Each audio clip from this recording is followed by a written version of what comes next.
The woman in the red scarf. What would you do if you kept seeing the same hitchhiker on every single run, in the exact same spot, wearing the exact same red scarf, always in the rain, no matter what the weather forecast says? Before we dive into this chilling story, make sure to subscribe to the channel and hit that notification bell so you never miss our horror content.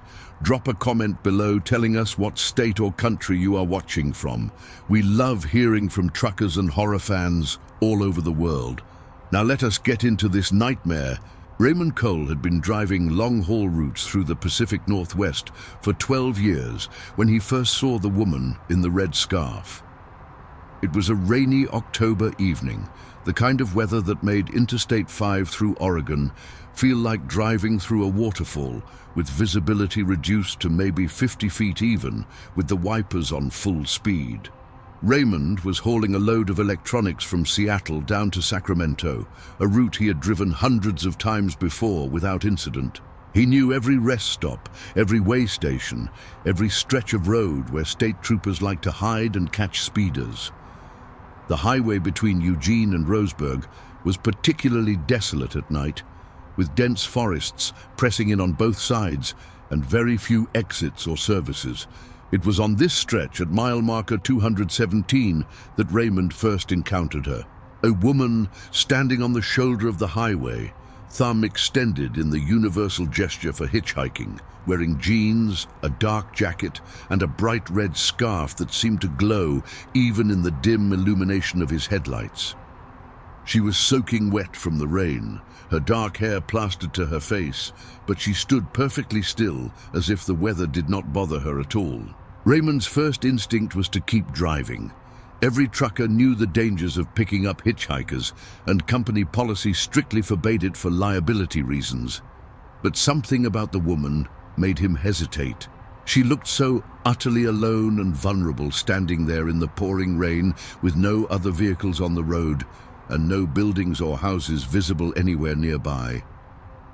Raymond pressed his foot on the brake and began slowing down, wrestling with his conscience. By the time he had made the decision to stop, he had already driven past her position by several hundred feet.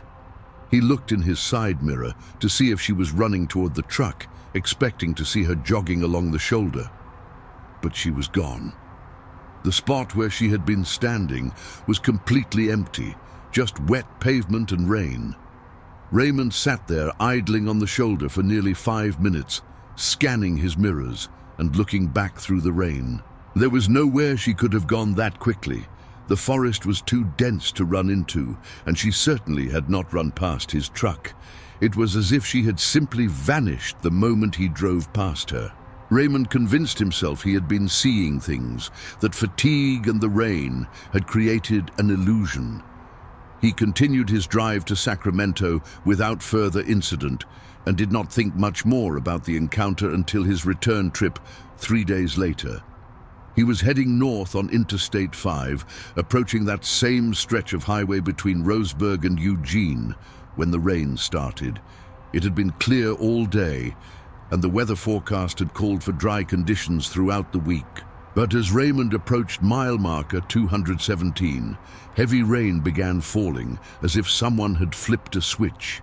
And there she was again, the same woman in the same spot, wearing the same red scarf, thumb extended, soaking wet. Raymond felt a chill run down his spine that had nothing to do with the temperature. He kept driving this time, not slowing down at all, watching her in his mirrors as he passed. She did not turn her head to follow his truck. She just stood there staring straight ahead at the road, and then, just like before, she was gone. One moment visible in his mirror, the next moment the shoulder was empty. Over the next 2 months, Raymond made 8 more runs through that section of highway. Every single time, regardless of what the weather was doing before he reached mile marker 217, it would start raining. And every single time, the woman in the red scarf would be standing there. Raymond started documenting the encounters, taking photos with his phone, recording video, noting the exact time and date. The photos showed the rain and the highway. but the woman never appeared in any of them. The spot where she stood was always empty in the images, even though Raymond could see her clearly with his own eyes when he looked directly at her. He began asking other drivers on his CB radio if they had seen her. Most ignored him or made jokes about him seeing ghosts. But eventually, he connected with an older driver named Frank, who admitted he had seen her too, years ago, always in the same spot, always when it rained. Frank told Raymond a story that made his blood run cold. Back in 1993, a young woman named Sarah Mitchum had been driving through that area during a severe rainstorm when her car broke down at mile marker 217. She called for help using a payphone at a rest area several miles back and then tried to hitchhike to get somewhere safe while she waited for a tow truck. Witnesses reported seeing her standing on the shoulder with her thumb out, wearing a distinctive red scarf her grandmother had given her. A semi-truck driver stopped to offer her a ride, but before she could climb into the cab, another truck lost control in the rain and struck her, killing her instantly. The driver who had stopped to help was traumatized by witnessing her death right in front of him. He quit trucking entirely after that incident. In the 32 years since her death, dozens of truckers had reported seeing Sarah standing in that exact spot, always when it rained, always wearing her red scarf, still trying to hitchhike to safety. Most drivers who saw her kept quiet about it, not wanting to be mocked or thought mentally unstable. But among the older generation of truckers who had been on the road for decades, her ghost was a known phenomenon. Raymond became obsessed with understanding what he was seeing. He researched Sarah Mitchum's death, found old newspaper articles about the accident, and even tracked down the family who still lived in Oregon. Sarah's sister, now in her late 50s, confirmed the details of the story and told Raymond that their family had placed a small memorial marker at mile marker 217 years ago, though it had long since been removed by highway maintenance. She said that, over the years, they had received occasional letters and messages from truck drivers who claimed to have seen Sarah's ghost. Some drivers reported that they had tried to stop for her, but she vanished before they could help. Others said they felt an overwhelming sadness when passing that spot, even if they did not see anything unusual. The sister asked Raymond a question that haunted him. Did she look at you? Did she make eye contact? Raymond realized that in all his sightings, Sarah had never once turned her head to look at him. She always stared straight ahead at the road, as if still watching for someone to stop. On his 13th encounter with Sarah's ghost, Raymond made a decision. Instead of driving past her, he was going to stop completely and see what happened. It was late November, nearly 2 months after his first sighting. As he approached mile marker 217, the rain began right on schedule. And there she was, red scarf bright against the gray gloom, thumb extended. Raymond downshifted and brought his rig to a complete stop on the shoulder, positioning it so the passenger door was directly adjacent to where she stood. He reached over and opened the passenger door from inside, an invitation for her to climb in. For several long seconds, nothing happened. Raymond stared at Sarah's ghost through the rain. She stood motionless, not acknowledging the open door. Then slowly, she turned her head and looked directly at him for the first time. Her eyes were hollow and filled with an expression of infinite sadness. She opened her mouth as if to speak, but no sound came out. Raymond felt tears running down his face without understanding why. Sarah took one step toward the truck, then another. Raymond's entire body was trembling.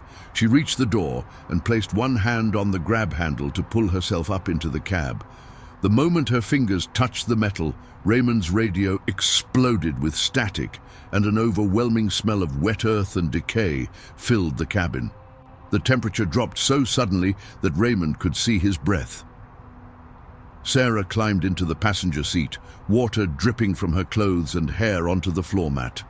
She was solid, real, physical. Raymond could hear the sound of her breathing and see the rise and fall of her chest. She turned to look at him with those hollow eyes and whispered in a voice like wind through autumn leaves, "Thank you for stopping. No one ever stops anymore." Raymond tried to respond, but his voice would not work. Sarah reached up and slowly unwound the red scarf from around her neck. Beneath it, Raymond could see the horrific injuries from the accident that had killed her, a wound so severe he immediately looked away. "I have been waiting so long," Sarah continued, her voice growing fainter. "I just wanted someone to stop. I just wanted to get home. I was so close." She held out the red scarf toward Raymond. "Will you take me home? Will you finish what I started?" Raymond forced himself to nod. Sarah smiled, and for just a moment her face transformed into that of a living woman, young and beautiful and full of hope. "Thank you," she whispered. 237 Oak Street, Eugene. "Tell my mother I am sorry I'm late." The moment the words left her lips, Sarah vanished. She did not fade or dissolve. She simply ceased to exist between one instant and the next. The passenger seat was empty, the door still hanging open, rain blowing into the cab. But the red scarf remained, draped across the seat, solid and real and soaking wet. Raymond sat there for a long time, staring at the scarf, before finally closing the door and putting the truck back in gear. Raymond drove straight to Eugene, deviating from his scheduled route. He found 237 Oak Street without difficulty. It was a small house in an older neighborhood, well maintained with a garden in front.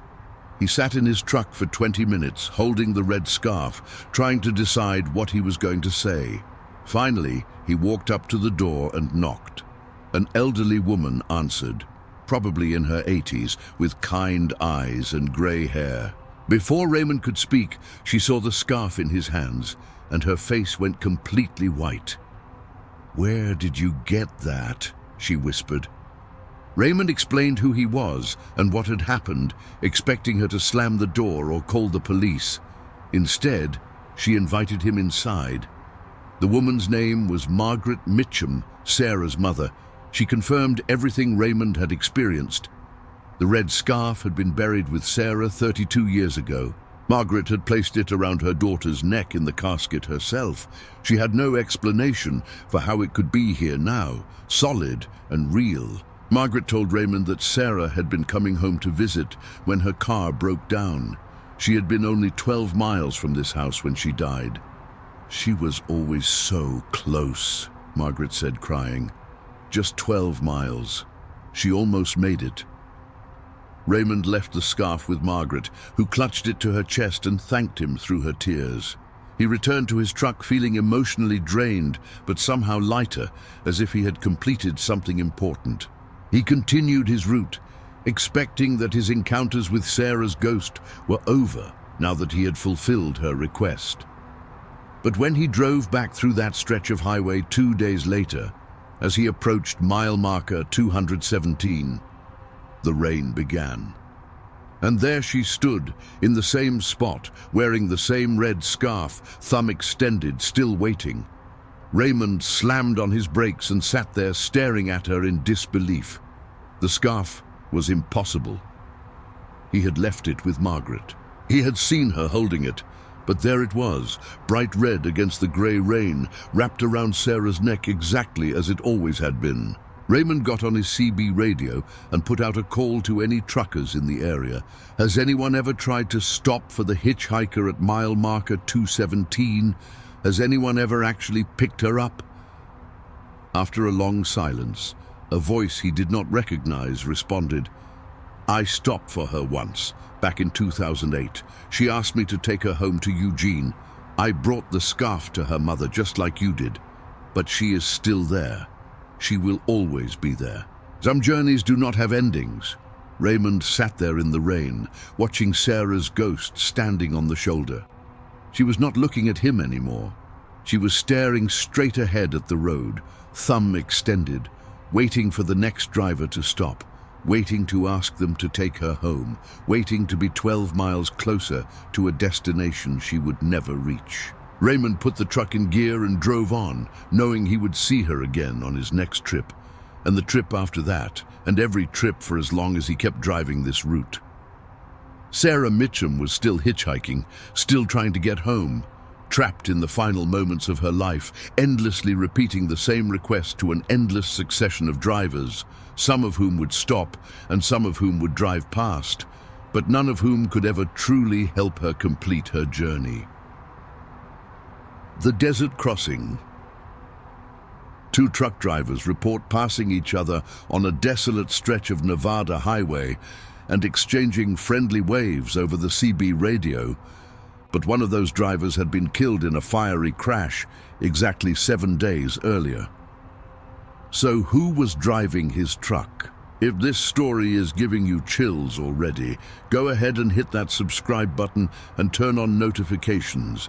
We have got more terrifying true stories coming your way. And please comment below with your state or country so we can see where our viewers are from. We love connecting with you. Now let us dive into this impossible encounter. Michael Torres and Eddie Grant had been friends for 6 years, having met at a truck stop in Arizona and discovering they ran similar routes throughout the Southwest. They stayed in touch primarily through CB radio, using Channel 19 to chat whenever they happened to be on the same stretch of highway. Both men drove for different companies, but their schedules often aligned, and they had developed a tradition of meeting for breakfast at a particular diner in Tonopah, Nevada, whenever their routes coincided. Eddie was 47 years old, married with 3 grown children, and was planning to retire from trucking within the next 2 years. Michael was 39, divorced, and considered Eddie a mentor and one of his closest friends. The two men had shared countless conversations over the years, discussing everything from trucking industry changes to personal problems to their theories about the strange phenomena that seemed to occur with unusual frequency on the loneliest desert highways. Neither man particularly believed in ghosts or the supernatural, but both had experienced enough odd occurrences during their years on the road to keep their minds open to possibilities. What happened on November 12th would shatter Michael's understanding of reality and leave him questioning everything he thought he knew about life, death, and the roads that connect them.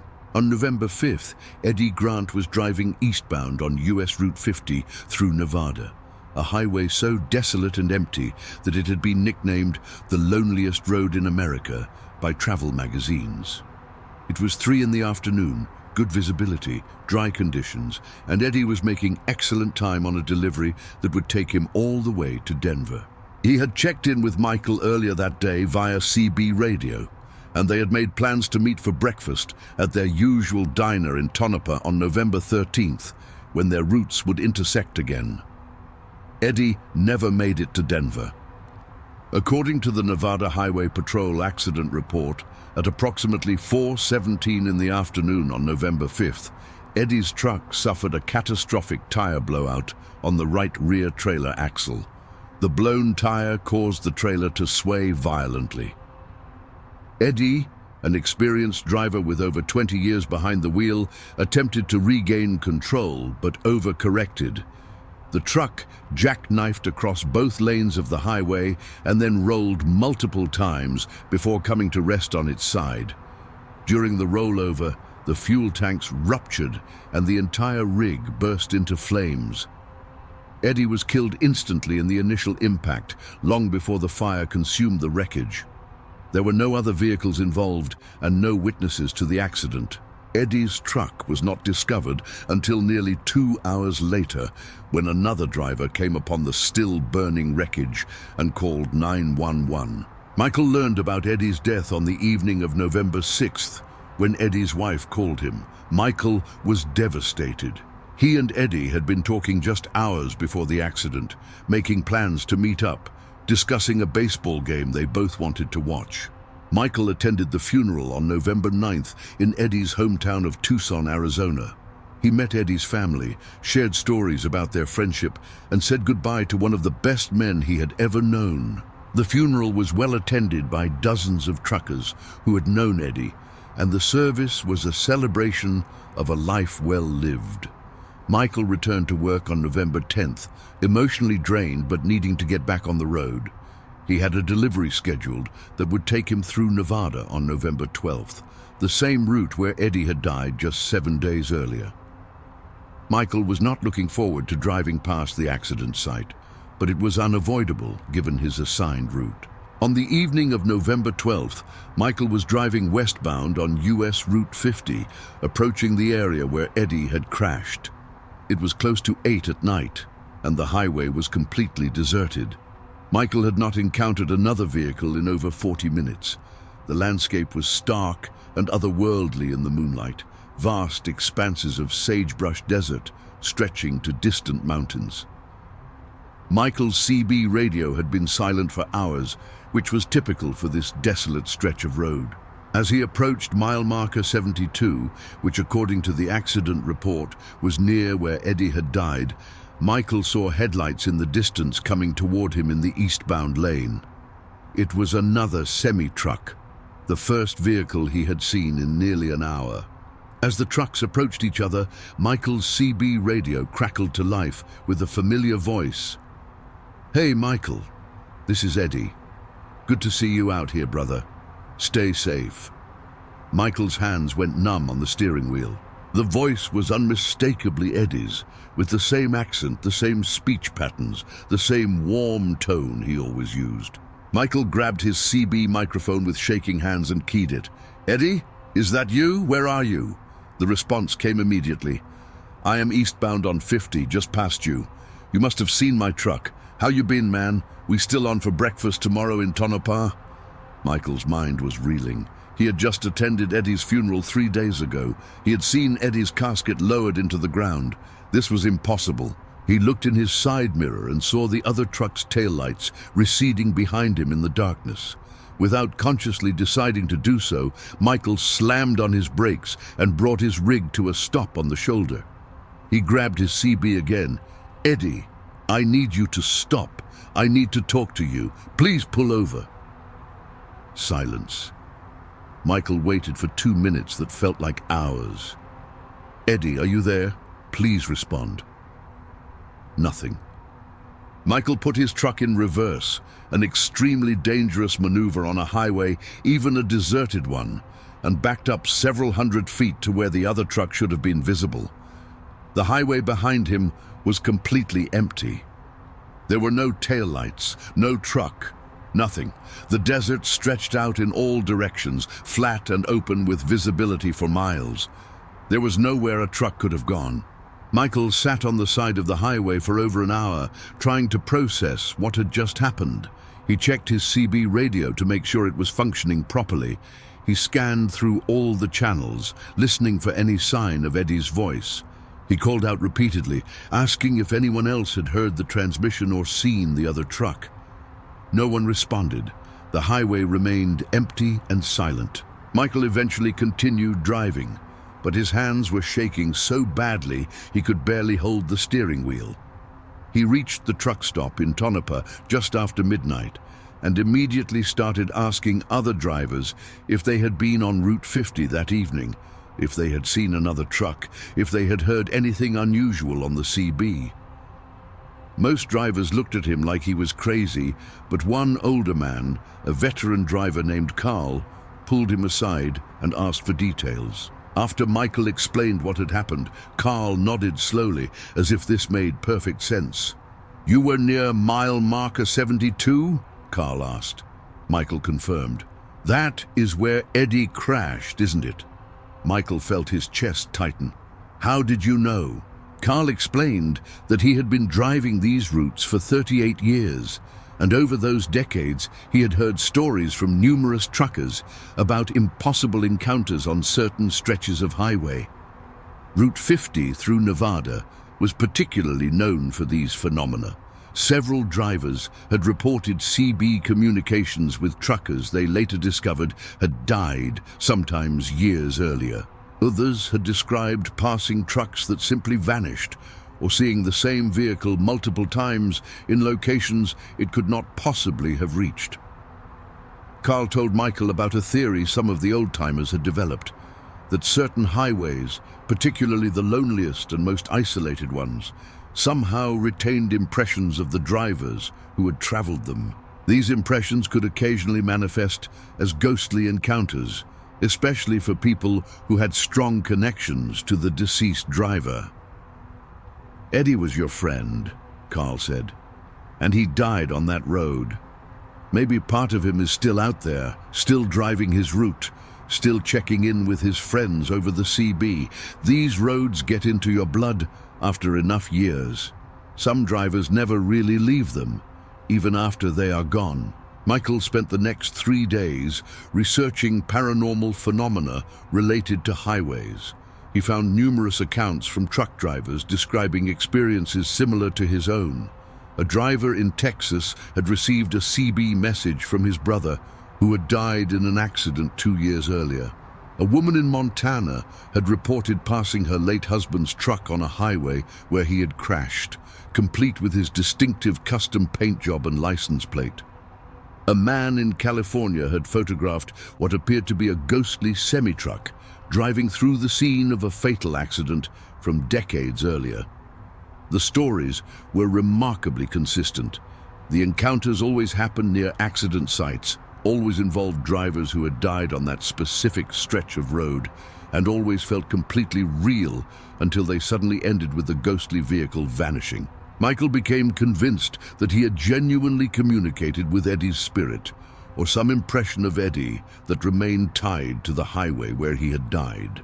On November 19th, exactly 2 weeks after Eddie's death, Michael deliberately drove eastbound on Route 50 during the same time of evening when he had encountered Eddie's ghost. He wanted to see if it would happen again. As he approached mile marker 72, he keyed his CB radio. "Eddie, this is Michael. If you are out there, I want to talk to you. Please respond." Silence. Michael continued driving, watching for any sign of another truck. Nothing. He tried again. "Eddie, I know what happened to you. I was at your funeral. I miss you, man. If you can hear me, please let me know you are okay." The highway remained empty, and his radio stayed silent. Michael was about to give up when, at exactly 8:32, his CB crackled. "Michael, this is Eddie. I am okay. Don't worry about me. I am still driving, still out here on the road. It is peaceful. Tell my family I love them. And hey, you still owe me breakfast in Tonopah." Michael's eyes filled with tears. "Eddie, what happened to you? Where are you?" The response came after a long pause. "I am not sure, brother. I remember the blowout, remember trying to correct the sway. Then everything went white and bright, and I was back on the road, still driving. I did not realize at first that anything had changed, but I do not get tired anymore. I do not need to stop for fuel, and I never reach my destinations. I just keep driving these same roads over and over, but it is not bad. I always loved this life." Michael tried to keep Eddie talking, asking him questions about what he was experiencing, but the communication became increasingly broken up with static. Eddie's voice faded in and out, and his responses became shorter and less coherent. The last thing Michael heard clearly was, "I think I am fading, Michael, but I will be out here. If you ever need someone to talk to on the lonely roads, just key your CB. I will listen. That is what friends do." Then, silence. Michael called out repeatedly, but received no response. He never encountered Eddie's ghost again after that night, though he tried many times over the following months. He would drive through that section of Route 50 and call out over the CB, hoping for a response. Sometimes, late at night, when the highway was particularly empty and desolate, Michael thought he could hear faint traces of Eddie's voice, buried in the static, too indistinct to make out words, but with a familiar rhythm and warmth. Other drivers started reporting similar encounters. At least 3 different truckers contacted Michael after hearing about his story, telling him they had received brief CB transmissions from Eddie's distinctive voice on Route 50, always friendly greetings or safety reminders, always cutting off after just a few seconds. Eddie's wife asked Michael if he really believed he had communicated with her husband's spirit. Michael told her the truth. He did not know what to believe, but the encounters had felt absolutely real, and they had brought him comfort in a strange way. She thanked him for sharing the story and said it brought her peace to think that Eddie might still be out there in some form, doing what he loved most. She had always known that trucking was not just a job for Eddie, it was who he was at his core. The idea that death had not truly separated him from the open road seemed fitting. Michael continued to drive the same routes through Nevada and the Southwest for years afterward. He never again heard Eddie's voice with the clarity of those first two encounters, but he never stopped believing that his friend was still out there somehow, still driving the loneliest roads, still watching out for his fellow truckers. Michael started a tradition of stopping at mile marker 72 whenever he passed through that area. He would pull over, step out of his truck, and spend a few minutes in silence, remembering his friend and acknowledging the mystery of what had happened there. Other drivers began doing the same thing after hearing Michael's story. Mile marker 72 on US Route 50 became an informal memorial site, though there was no official marker. Truckers would stop, leave small tokens or say a few words, then continue on their way. Some reported feeling a sense of peace or warmth at that spot. Others claimed to see a faint shimmer in the air, like heat waves on a summer day, even in the cold Nevada nights. And every so often, a driver would report hearing a friendly voice on Channel 19, offering encouragement or a weather warning or just a simple greeting, before fading back into the static and silence of the loneliest road in America. Michael eventually learned to accept that some questions do not have answers, and some phenomena exist beyond the boundaries of normal explanation. He had talked to his dead friend on a desert highway, received messages from beyond whatever veil separates life from death, and been given the gift of one final conversation. Whether it was truly Eddie's spirit, or some strange property of the highway itself, or simply Michael's grief manifesting in a form his mind could accept, he would never know for certain.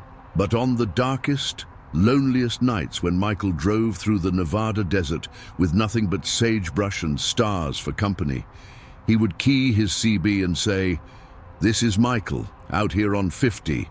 If anyone is listening, stay safe and keep the rubber side down." And sometimes, just sometimes, he swore he could hear Eddie's voice responding, 10-4, brother, 10-4. The final transmission. What if you heard a CB radio transmission from a driver saying goodbye to everyone, thanking them for the years of friendship and wishing them safe travels, and then discovered that exact same transmission had been broadcast 7 years ago during that driver's fatal crash? Before we get into this deeply unsettling story, please subscribe to our channel and hit that bell icon so you never miss our horror content. Also, leave a comment telling us where you are watching from. We have viewers from all over the world, and we want to hear from you. Now let us dive into this mystery. Channel 19 on CB Radio is the default channel used by truck drivers across America to communicate with each other about road conditions, traffic, weather, and general conversation during the long, lonely hours on the highway. For decades, it has been the lifeline connecting drivers who would otherwise spend their working lives in complete isolation. The etiquette and culture of CB communication among truckers is rich with its own language, codes, and traditions. Most transmissions are mundane and practical, but every so often, something comes across that channel that cannot be easily explained, something that seems to transcend the normal boundaries of time and space. In October of 2025, dozens of truck drivers across multiple states reported hearing the same unusual transmission on Channel 19. It was a farewell message from a driver named Jack Morrison, thanking the trucking community for years of friendship and camaraderie, saying he was signing off for the last time. The message was emotional and heartfelt, and many drivers who heard it were moved by the genuine warmth in the man's voice. Several drivers tried to respond, asking if Jack was okay, where he was located, and what was happening, but there was no response to any of these queries. When curious truckers later tried to track down information about Jack Morrison, they discovered something that should have been impossible. Jack Morrison had died in a truck accident in October of 2018, exactly 7 years earlier. And according to multiple witnesses who had been present that night, his final CB transmission before the crash had been word for word identical to the message broadcast in 2025. Jennifer Hayes had been driving trucks for 9 years when she heard Jack Morrison's final transmission. She was hauling a load of furniture from North Carolina to Michigan on October 23, 2025, traveling north on Interstate 77 through Virginia. It was close to 11 at night, and her CB had been mostly quiet for the past hour, aside from occasional truckers giving warnings about speed traps or reporting on weather conditions. Jennifer was tired but alert, listening to a podcast through her earbuds while monitoring the CB at low volume. At exactly 11:14, the CB erupted with a transmission that immediately caught her attention. The voice was male, probably middle-aged, with a slight southern accent. What made it unusual was the emotional quality. The man sounded like he was holding back tears. "This is Jack Morrison broadcasting to anyone listening on 19. I have been driving these roads for 26 years, and I want to say thank you to all the drivers who have shared them with me. You have been my family when I was far from home. You have been my friends when I needed someone to talk to at 3 in the morning. You have helped me through breakdowns, bad weather, and dark times. I am signing off now for the last time. I want you all to know that it has been an honor and a privilege to share these highways with you. Keep the shiny side up and the greasy side down. Take care of each other out there. This is Jack Morrison, 1010, till we meet again on the flip side. Godspeed to all of you." Jennifer pulled her earbuds out and turned up the CB volume, her heart pounding. The transmission had sounded like a suicide note. She grabbed her microphone. "Jack Morrison, this is driver Jennifer Hayes. I just heard your transmission. Are you okay? What is your 20? Do you need help?" Several other voices immediately chimed in, other drivers who had also heard the message and were concerned. "Jack, buddy, where are you? Jack Morrison, what is going on? Talk to us. Somebody get emergency services on this. That transmission sounded bad." For 10 minutes, multiple drivers tried to raise Jack Morrison on the radio, but there was no response. The channel filled with worried speculation. Some drivers suggested Jack might be having a medical emergency. Others thought it sounded like he was quitting the trucking profession. A few, more darkly, suggested it sounded like a farewell message from someone contemplating self-harm. A driver named Steve Paulson, who had been trucking for over 30 years, finally broadcast a message that made everyone go silent.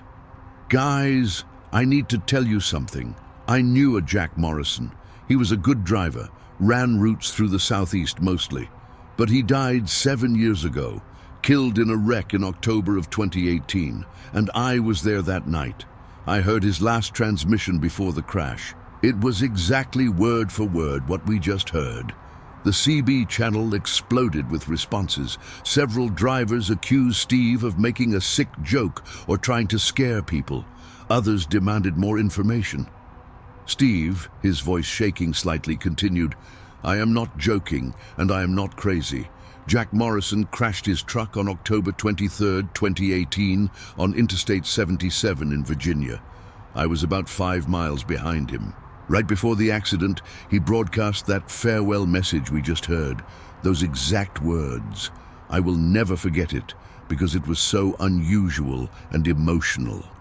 Then, less than a minute later, other drivers started reporting the wreck. Jack had gone off the road and hit a bridge support. He died on impact. They think he might have had a heart attack or stroke at the wheel. But that message we just heard, it was identical to what he said 7 years ago tonight. Jennifer felt chills running down her entire body. She quickly checked her GPS location. She was on Interstate 77 in Virginia, the same highway Steve had mentioned. She was approaching mile marker 31. She grabbed her phone and started searching online for information about Jack Morrison and a truck accident in 2018. Within minutes, she found multiple news articles. Jack Morrison, aged 49, had died on October 23, 2018, when his semi-truck left the roadway on Interstate 77 near mile marker 30 and struck a bridge support. The accident occurred at approximately 11:15 at night. Investigators had determined that Jack had likely suffered a sudden medical event, causing him to lose control of the vehicle. He was pronounced dead at the scene. Jennifer looked at her dashboard clock. 11:23. She looked at her GPS. She was approaching mile marker 30. The accident had happened 7 years ago tonight, almost to the exact minute, in almost the exact location where she was right now. Jennifer was not the only driver who heard the transmission and then discovered the connection to Jack Morrison's death. Over the next several days, at least 43 truck drivers from various locations across Virginia, North Carolina, and West Virginia reported hearing the same message at approximately the same time on October 23rd. The online trucking community forums exploded with discussion about the incident. Some drivers were convinced it was an elaborate hoax, perhaps someone who had known Jack Morrison and decided to replay his final transmission as some kind of memorial or prank. Others believed it was genuinely paranormal, that Jack's spirit had somehow broadcast his farewell message again on the anniversary of his death. A few drivers admitted they had heard similar phenomena before. CB transmissions from deceased drivers, ghostly voices on the radio late at night, messages that seemed to come from nowhere and vanish back into static. A researcher named Dr. Ellen Bradshaw, who studied unexplained phenomena related to transportation and communication technology, became interested in the case. She interviewed dozens of the drivers who had heard the transmission, collecting detailed accounts of exactly what they had experienced. The consistency of the reports was striking. Every driver described the same voice, the same emotional tone, the same exact words. Dr. Bradshaw also tracked down drivers who had been present during Jack Morrison's original final transmission in 2018. 4 drivers who had heard it 7 years ago were located and interviewed. All 4 confirmed that the transmission broadcast in 2025 was identical in every detail to what Jack had said moments before his fatal crash. One of these drivers, a man named Robert Chen, had actually recorded the 2018 transmission because he had been using a CB recording device to document his trips. When Dr. Bradshaw compared Robert's 7-year-old recording to new recordings made by drivers in 2025, audio analysis confirmed they were virtually identical in voice characteristics, phrasing, background noise, and even emotional inflection. Dr. Bradshaw developed a theory that certain traumatic or emotionally significant events could somehow imprint themselves on the radio frequencies and physical locations where they occurred. She compared it to the concept of residual hauntings in paranormal research, where events replay themselves like recordings. However, she could not explain why this particular transmission would repeat after exactly 7 years, or why so many drivers in such a wide geographic area would receive it simultaneously. The CB radio system does not work that way technically. Transmissions on Channel 19 typically have a range of only a few miles, depending on terrain and atmospheric conditions. For drivers spread across hundreds of miles to receive the same transmission at the same time was technically impossible. Yet it had clearly happened. Jennifer Hayes became somewhat obsessed with the mystery. She started driving the same route on Interstate 77 regularly, particularly on the 23rd of each month, hoping to encounter the phenomenon again. She made contact with Jack Morrison's family through social media. His widow, Patricia Morrison, was initially upset by the story, thinking someone was playing a cruel prank using her late husband's memory. But after speaking with multiple drivers and hearing the consistency of their accounts, she began to accept that something genuinely strange had occurred. Patricia told Jennifer that Jack had been experiencing health problems in the months before his death, though he had downplayed them and continued working. On the night he died, he had called Patricia around 9 in the evening and told her he was feeling tired and planned to stop at a rest area soon. That was their last conversation. Patricia said Jack had always loved the trucking life and the community of drivers. He had made countless friends over his 26 years on the road and had often said that truckers were the best people in the world, looking out for each other in ways that most people never experienced. If Jack could somehow reach out to the community one more time, Patricia said, I think he would want to say exactly what you all heard. That is who he was. He would want to thank everyone and tell them to take care of each other. On October 23, 2026, 1 year after the first reoccurrence of Jack Morrison's transmission, Jennifer Hayes was deliberately positioned on Interstate 77 near mile marker 30, waiting to see if the phenomenon would repeat. She had convinced 6 other drivers to join her, all of them monitoring Channel 19 at approximately 11:14. Dr. Bradshaw was also present in a research vehicle equipped with multiple recording devices and radio analysis equipment. At exactly 11:14, it happened again.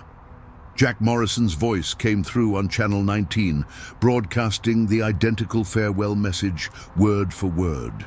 All 7 truck drivers heard it. Dr. Bradshaw's equipment recorded it. This time, no one tried to respond or ask questions. They simply listened in respectful silence as Jack thanked the trucking community and signed off for what he believed was the last time. When the transmission ended, Jennifer keyed her microphone and said, Jack Morrison, this is Jennifer Hayes and several other drivers. We hear you. We remember you. Thank you for everything you gave to this community. We will keep taking care of each other just like you asked. Rest easy, friend. 10-10 till we meet again. The response that came back shocked everyone. It was Jack's voice again, but this time the message was different. Thank you for listening. Thank you for remembering. I can rest now. Then silence. Dr. Bradshaw's equipment showed that both transmissions had originated from the same location, mile marker 30 on Interstate 77, the exact site of Jack's fatal crash. But there was no truck at that location, no transmitter, no physical source for the broadcast. The signals had simply appeared on Channel 19, as if materializing out of the air itself. The phenomenon has not repeated since that night in 2026. Drivers monitoring the location on subsequent anniversaries have heard nothing unusual. It is as if Jack Morrison's spirit, having successfully delivered his farewell message and received acknowledgement from the community he loved, finally moved on to whatever comes next. Jennifer Hayes compiled a memorial website dedicated to Jack Morrison and the mystery of his final transmissions. The site includes photos of Jack, stories from drivers who knew him, audio recordings of the transmissions, and Dr. Bradshaw's research findings. It has become a gathering place for truckers who have experienced similar unexplained phenomena on the highways. Hundreds of drivers have submitted their own stories of impossible CB communications, ghostly encounters, and moments when the barrier between the living and the dead seemed thin. Patricia Morrison contributed a letter to the website, expressing gratitude for the way the trucking community had honored her husband's memory and investigated the strange events surrounding his death. She wrote, Jack gave his heart and soul to the road and to the people who travel it. I am comforted knowing that even death could not completely separate him from the life he loved. If his spirit reached out to say goodbye properly, to complete something he felt was unfinished, then I am glad he had that opportunity. And I am grateful to all the drivers who listened, who cared, and who made sure Jack's final words were heard and remembered. The story of Jack Morrison's final transmission has become a modern legend within the trucking community, shared at truck stops and rest areas, discussed on CB radio during quiet night drives, and passed from veteran drivers to newcomers. It serves as a reminder that the highways connecting America are more than just asphalt and concrete. They are repositories of countless human stories, witnesses to millions of journeys, both mundane and extraordinary. And perhaps, under certain circumstances, these roads can echo with voices from the past, carrying messages across time from drivers who have gone before, still watching out for those who continue the journey. Late at night, when the highways are dark and empty, some drivers will key their CB radios and broadcast a message into the silence. This is for any driver out there who is gone but not forgotten. We hear you. We remember you. Safe travels on the flip side. And every so often they swear they can hear something in the static that follows. Not words exactly, but a warmth, a presence, a sense that they are not alone on these endless roads.